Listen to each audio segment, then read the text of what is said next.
जैसा कि last episode में हमने देखा था कि चांगशाओ की गलती की वजह से मास्टर युआन और नाइनटेल फॉक्स शाओलान को हेवन लिवे ने जबरदस्ती एक कपल बना दिया, यानी आगे चलकर इन्हें शादी करनी होगी। वहीं पर लिनशाओ को चांगशाओ ने बता दिया कि वो युनशाओ से प्यार करने लगा है, जिस वजह से बेचारे लिनशाओ का दिल ही टूट गया। साथ ही साथ डीमंस ने चान और जाई टाओइज्म पर भी अटैक करना शुरू कर दिए थे। वहीं पर डीमन आर्मी अब डूशियान पिक के पास भी पहुंच चुकी थी, इसीलिए चांगशाओ को कुछ भी समझ नहीं आ रहा था कि पहला उसने किसकी मदद करनी चाहिए।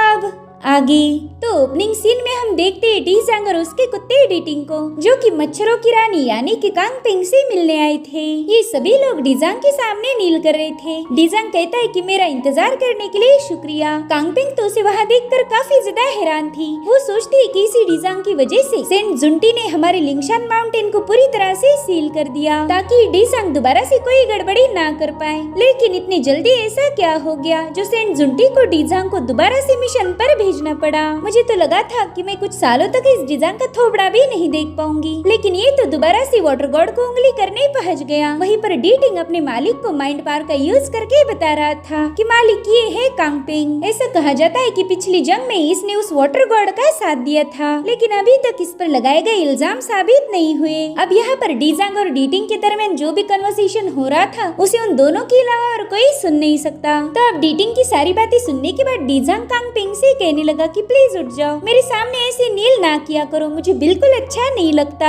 जिसके बाद वो कहने लगा कि यहाँ मौजूद हर एक शख्स के बैकग्राउंड के बारे में मुझे ऑलरेडी इन्फॉर्मेशन मिल चुकी है। तुम लोग ऐसा भी समझ सकते हो कि हमारे सेंट जुंटी तुम पर पूरी तरह से यकीन नहीं करते, इसलिए हम तुम्हें जंग में फ्रंट पर तो भेज नहीं पाएंगे। मगर हाँ, ये बात तो तय है कि तुम्हें इस जंग में पार्टिसिपेट करना ही होगा। अगर तुमने जंग में काफी सारे इंसानों को मार दिया तो तुम्हारी मिलने वाली मेरिट्स को हमारे सेंट जुंटी चेक करेंगे, इसलिए कोशिश करना कि तुम ज्यादा से ज्यादा मेरिट हासिल कर पाओ। और तभी एक बंदा कहने लगा कि सीनियर, हम सब कुछ समझ चुके हैं, बस आप हमें ऑर्डर दीजिए और हम उसे पूरी तरह से निभाएंगे। तो डीजांग उन्हें बताने लगा कि हाल ही में मुझे एक बात पता चली है, जिसे हम वाटर गॉड समझते हैं वो किसी ह्यूमन क्लैन का ही मेंबर है। उसने तो बस चालाकी दिखाते हुए हेवनली कोर्ट में अपनी जगह बना ली। अब देखो, जितना कि मुझे पता है कि ह्यूमन टाओइज्म के टोटल 6 सेक्ट हैं। अब उनमें से वाटर गॉड किस सेक्ट से बिलोंग करता है ये बताना थोड़ा मुश्किल होगा। तो बताओ कांगपिंग, कौन से सेक्ट पर अटैक करने से वाटर गॉड को ज्यादा गुस्सा आएगा? मैं उसे जबरदस्ती जंग में शामिल होने के लिए मजबूर करना चाहता हूँ। जिस पर कांगपिंग कहने लगी कि वाटर गॉड के जाई टाओइज्म के साथ काफी अच्छे रिलेशन हैं। मेरे ख्याल से वाटर गॉड जाई टाओइज्म का ही मेंबर होगा। साथ ही साथ जाई टाओइज्म में ढेर सारे डिसाइपल्स भी हैं। तो मेरे ख्याल से जाई टाओइज्म पर अटैक होते ही वाटर गॉड हमारे सामने आ जाएगा। लेकिन वो काफी ज्यादा शातिर है, उसे हम इतने आसानी से जंग में आने के लिए तो मजबूर नहीं कर सकते। साथ ही उसके पास स्पिरिट एक्सप्लोजन टेक्निक है। पिछली बार तो उसने इसी स्पिरिट एक्सप्लोजन टेक्निक का यूज करते हुए लोया के अड्डे को उड़ा दिया। जिस पर डीजांग जवाब देते हुए कहने लगा कि इस बार हमारी जंग ह्यूमन सेक्ट में होने वाली है। मुझे नहीं लगता कि वो वाटर गॉड वहाँ पर स्पिरिट एक्सप्लोजन टेक्निक का यूज करेगा। अगर उसने ऐसा किया तो खुद के हाथों से खुद के सेक्ट को डिस्ट्रॉय कर देगा। इसलिए ना चाहते हुए भी कांगपिंग को उसकी बात माननी पड़ी। गाइस, दरअसल कांगपिंग चांगशाओ के लिए काम करती है। वो एक डीमन होने के बावजूद भी उसने हमेशा चांगशाओ का साथ दिया, मगर इस बार डीजांग उसे जानबूझकर वाटर गॉड के खिलाफ एक्शन लेने पर मजबूर कर रहा था। और तभी डीजांग कांगपिंग को बताने लगा उसके पहले डीमन आर्मी ने ऑलरेडी वाटर गॉड के सभी सेक्ट पर अटैक करना शुरू कर दिए हैं। बस अब हमें ये देखना है कि हमारी डीमन आर्मी क्या कमाल करेगी। अगर वो लोग अच्छा परफॉर्म करते हैं तो तुम्हें जंग में जाने की कोई जरूरत नहीं, लेकिन अगर कोई गड़बड़ी हुई तो तुम्हें बस मेरी इंस्ट्रक्शन का वेट करना है। उसकी बातें सुनकर तो कांगपिंग को काफी ज्यादा टेंशन आ रहा था। वो दिल में ही कह रही थी कि वाटर गॉड, आपने मुझे बोला था कि कुछ दिनों तक शांत रहो। अगर मैं थोड़ी बहुत जासूसी करती तो शायद आपको इस जंग के बारे में पहले ही बता देती, मगर अब तो काफी देर हो चुकी है। मैं आपको कोई संदेश नहीं भेज सकती।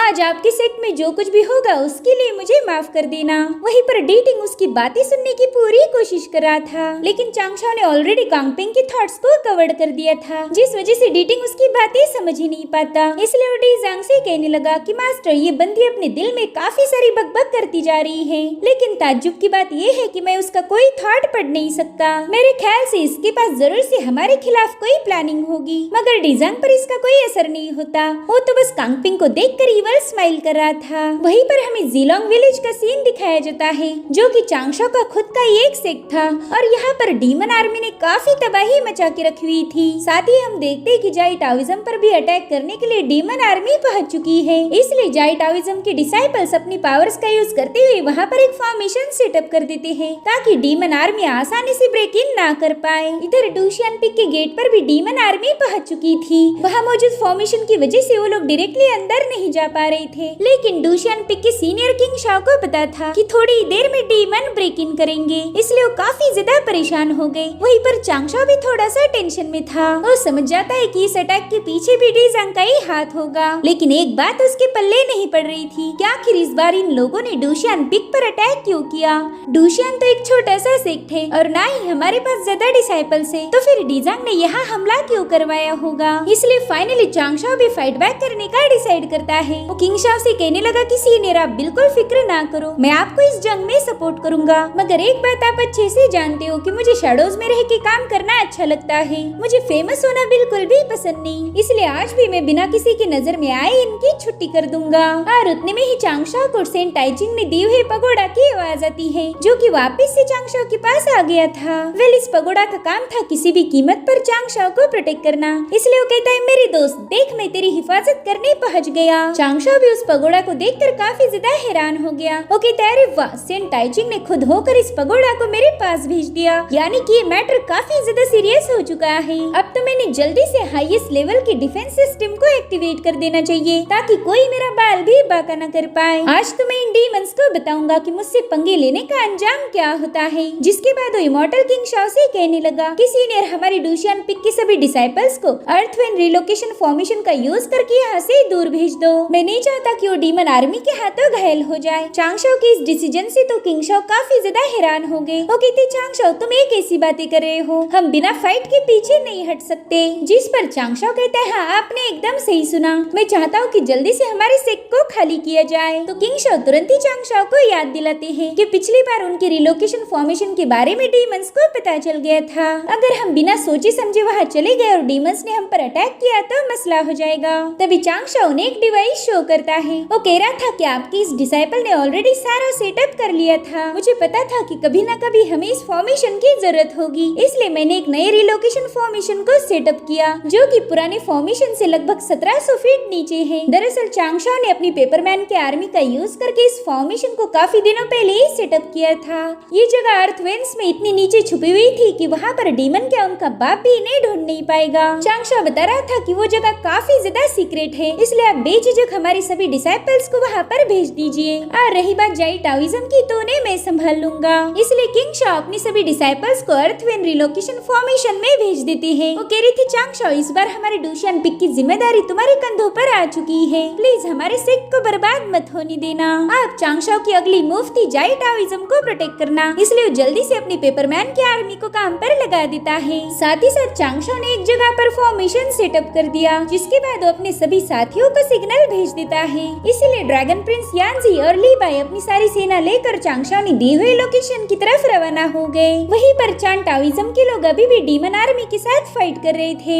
डीमंस ने उन्हें चारों ओर से घेर लिया, मगर उन डिसाइपल्स का एक ही फोकस था कि अपने फॉर्मेशन की मदद से उन डीमन आर्मी को रोक के रखना। हालांकि वो डीमंस काफी ज्यादा पावरफुल थे, तो उन्होंने 2-4 पंच में उनके फॉर्मेशन को डिस्ट्रॉय कर दिया। डीमंस को लग रहा था कि अब तो ये जंग उनकी हो चुकी है, मगर तभी उन पर पावरफुल प्रेशर पड़ना शुरू हो गया। दरअसल वहाँ पर जाओ गोंगमिंग की भतीजी आ चुकी थी, जो कि अपनी फ्लूट को प्ले करती हुई डीमंस को जलाना शुरू कर देती है। वैसे देखा जाए तो चान और जाई टाओइज्म दुश्मन है, मगर इस जंग के दौरान चांगशो ने एक करने में कामयाब हो गया। अब वाटर गॉड की इस मूव को देखकर तो डीटिंग को बहुत बड़ा सदमा लग गया था। वो डीजांग से कहता है मालिक जल्दी से पता करो कि आखिर वाटर गॉड कौन सी गोली खाता है जिससे इसका दिमाग आपसे भी ज्यादा तेज हो गया। तो डीजांग कहता है तुम बकवास मत करो, अभी तक डूशियान पिक बाकी है, इसीलिए बस थोड़ी देर में हम वाटर गॉड को घुटनों पर लेके आएंगे। वहीं दूसरी तरफ डूशियान पिक के सभी डिसाइपल भाग रहे थे, जो देखकर डीमन आर्मी वहाँ के फॉर्मेशन को ब्रेक करने की कोशिश करने लगती है। वो अपनी पावरफुल डिमोनिक एनर्जी का यूज करते हुए उस फॉर्मेशन पर लगातार हमले कर रहे थे, जिससे वो पूरा फॉर्मेशन फॉर्मेशन शेक होने लगा।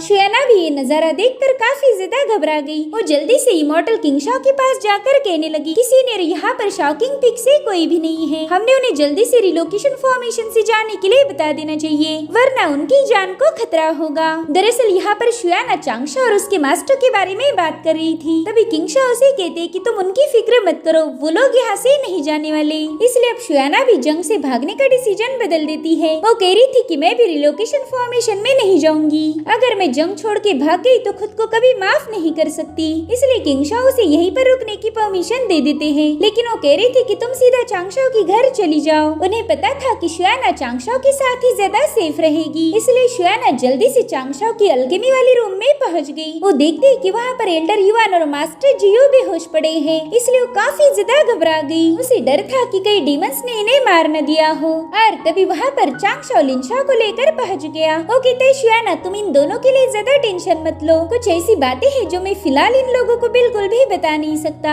इसलिए मुझे इन्हें शराब पिलाकर बेहोश करना पड़ा। शुयाना देखती है कि वो दोनों नशे में काफी ज्यादा धुत है। उन्हें कोई खबर नहीं थी कि डीमन आर्मी उनके डूशियन पिक पर अटैक कर रही है। अब शुयाना चांगशाओ के मैजिकल मिरर में चेक करती है। वो देख पा रही थी कि डीमंस ने डूशियन पिक के फॉर्मेशन को ब्रेक कर दिया है, जिसके चलते वो डूशियन पिक में दाखिल हो गए थे। लेकिन शुयाना देखती कि चांगशाओ तो एकदम बेफिक्र है। वो उसे कह रहा था कि तुम भी बिल्कुल टेंशन मत लो, मैंने सारी तैयारियां कर रखी है, बस तुम लोग आराम से गेम खेलो और इस जंग के मजे लो। और तभी लिनशाओ चांगशाओ से सवाल पूछने लगी कि सीनियर आखिर आज यहाँ पर कितनी डीमन ट्राइब आने वाली है, जिस पर वो कहता है 10,000। इतना बड़ा नंबर सुनकर ही लिनशाओ के होश उड़ गए, क्योंकि एक एक ट्राइब में हजारों डीमन शामिल होंगे और ऐसे यहाँ पर 10,000 ट्राइब आ चुकी थी। लिनशाओ कहती सीनियर आप इतने सारे डीमंस को एक साथ खत्म नहीं कर पाओगे, मेरे ख्याल से 99% चांसेस है कि आप ही जंग जीत जाओ, लेकिन हमें 1% तो छोड़ना ही होगा। जिस पर चांगशाओ कहते लिनशाओ प्लीज मेरी काबिलियत पर शक मत करो, क्या तुम्हें अपने सीनियर के एस्केप टेक्निक पर जरा भी भरोसा नहीं? जिस पर लिनशाओ कहने लगी कि सीनियर आपसे ज्यादा तो मैं आपके एस्केप टेक्निक पर विश्वास करती हूँ, मुश्किल हालातों में कैसे भागना है ये आपसे बेहतर कोई नहीं जानता।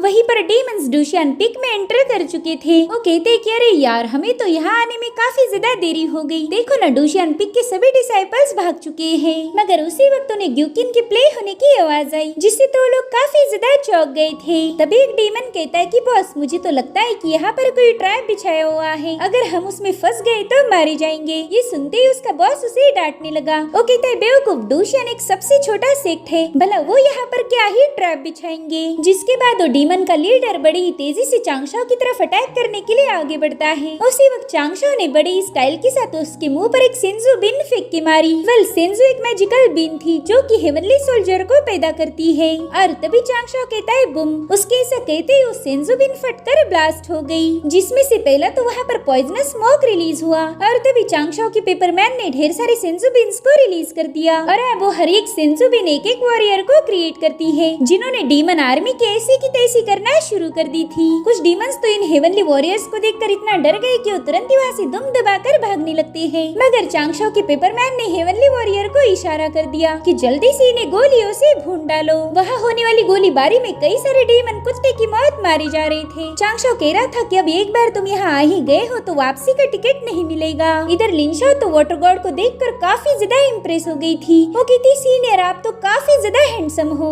शायद आपके तेज दिमाग की वजह से ही मैं आपके प्यार में पागल हूँ। वेल उसकी सारी बातें शुयाना ने भी सुन ली थी। तो लिनशाओ की तेरे गड़बड़ी हो गई, मैं तो ये दिल में बोलना चाहती थी, पता नहीं मैंने जोर से कैसे बोल दिया। उसी वक्त चांगशाओ लिनशाओ को आकर बता देता है कि शुयाना को मेरी आइडेंटिटी के बारे में ऑलरेडी आइडिया थी, इसलिए तुम उसके सामने एकदम बिंदास होके रहो। और हाँ एक बात और, मैंने जो हेड गियर तुम्हें दिया है उसे संभाल के रखो, वो जब तक तुम्हारे पास रहेगा तब तक डीजंग का कुत्ता डीटिंग तुम्हारा माइंड पढ़ नहीं सकता। जिस पर लिनशाओ कहती है अरे सीनियर आप बिल्कुल टेंशन मत लो, इस हेड गियर को तो मैं अपनी जान से ज्यादा संभाल के रखूंगी। और उसी वक्त उसने वो हेड गियर नीचे गिरा दिया। अब शुयाना देखती कि चांगशाओ कल्टीवेशन में बिजी है, इसलिए लिनशाओ से पूछने लगी कि आखिर चांगशाओ की ट्रू बॉडी कहाँ पर होगी। जिस पर लिनशाओ जवाब देते हुए कहने लगी कि ये तो सबसे मुश्किल सवाल है, लेकिन इतना तो मैं तुम्हें गारंटी से बता सकती हूँ कि मेरी सीनियर की ट्रू बॉडी उसी जगह होगी जहाँ वो सबसे ज्यादा सेफ रह पाए। इधर चांगशाओ डीमन आर्मी को बता रहा था कि दोस्तों मुझसे ज्यादा डरने की जरूरत नहीं, मैं तो हेवनली कोर्ट का एक मामूली सा गॉड हूँ, मेरे पास तो मिलिट्री का कोई एक्सपीरियंस नहीं, अगर सच बताओ तो मैं बस 2-4 चीजों में ही माहिर हूँ। वेल सेंजू बिन से सोल्जर को कैसे समन करना है ये मैं अच्छे से जानता हूँ। साथ ही मैं अलग अलग फॉर्मेशंस बनाने में माहिर हूँ। और हाँ, एक बात और, मैं बहुत ही खतरनाक पॉइजनस पिल बना सकता हूँ। वेल, चांगशाओ ने अपनी इन्हीं 2-4 स्किल के दम पर डीमंस की बैंड बजा दी थी।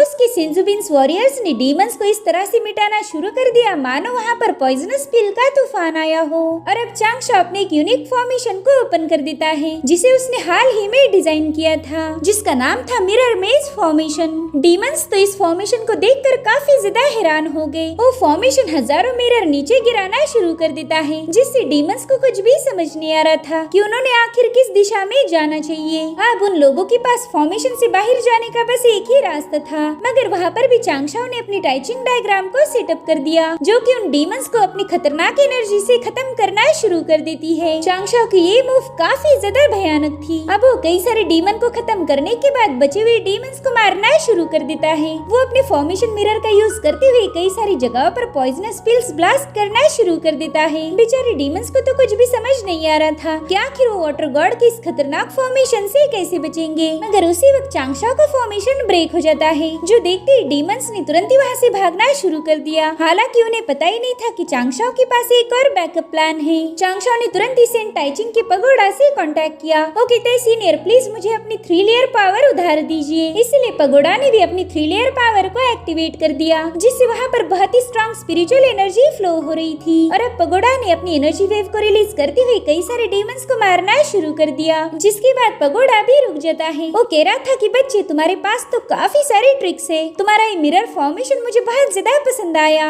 वहीं पर डीमन ट्राइब का एक बंदा चांगशाओ के साथ झगड़े करना शुरू कर देता है। वो कहने लगा, वाटर गॉड, तुम्हें कॉम्बैट का जरा भी एक्सपीरियंस नहीं, मगर तुम्हें छल करना अच्छे से आता है। तुमने हमारे साथ धोखा किया। अगर तुम्हें जरा भी दम होता तो तुम अपने वेपन्स उठाकर हमारे साथ फाइट करते, मगर नहीं, तुम्हें तो बस धोखेबाजी से गेम खेलना आता है। अब उसकी बातों से चांगशाओ भी भड़क गया। वो कहने लगा कि तुम सबके सब एंशिएंट कुत्ते हो, फिर यहाँ आकर भौंकने की तुम्हारी हिम्मत कैसे हुई? मैं कभी तुम्हारे जैसे गए गुजरे जानवरों की मुंह नहीं लगता, लेकिन आज तुम्हें लोगों ने मुझे मजबूर कर दिया। इधर वो ट्राइब का लीडर भी चांगशाओ पर काफी ज्यादा भड़क गया था। वो कहता है, वाटर गॉड, आज तुमने हमें हरा दिया तो क्या हुआ? अगली बार होने वाली ह्यूमंस और डीमंस की जंग में तुम बहुत बड़ा खामियाजा भुगतने वाले हो। जिस पर चांगशाओ कहने लगा कि मैं डीमंस को इंसानों का दुश्मन नहीं मानता, बल्कि मैं तो डीमंस की काफी ज्यादा इज्जत करता हूँ। चांगशाओ के मुंह से ये सारी बातें सुनकर तो डीमंस भी काफी ज्यादा कंफ्यूज हो गए। चांगशाओ बता रहा था कि होली मदर नुआ भी डीमन क्लैन की ही मेंबर थी और मैं उनकी काफी ज्यादा रिस्पेक्ट करता हूँ। उनके जैसा रहम दिल कोई नहीं। मैं तो बस उन्हीं डीमंस को अपना दुश्मन मानता हूँ जो कि जिंदगी के खिलाफ है।